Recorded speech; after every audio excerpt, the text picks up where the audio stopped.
Will help you access the auto captions tool in Capcut Mobile free tutorial.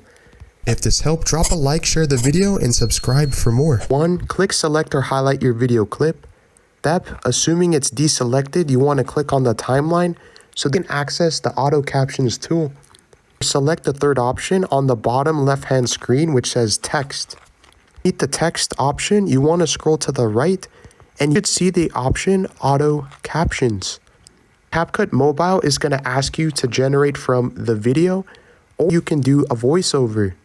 And you can even choose a spoken or a different language that Capcut Mobile will auto detect. After, you can choose a template of the text of your choice that you would want Capcut Mobile auto transcribe, auto produce captions completely for free. Underneath the advanced options, you have auto highlight. Now auto highlight when it's selected color blue, and identify filler words and click generate. Capcut Mobile is generating the auto captions. You can click and select or delete the 4 clips, remove filler words, or you don't have to and click the X. This is the before. Sir, just a moment. To the bed! To the bed! This is the after. Sir, just a moment.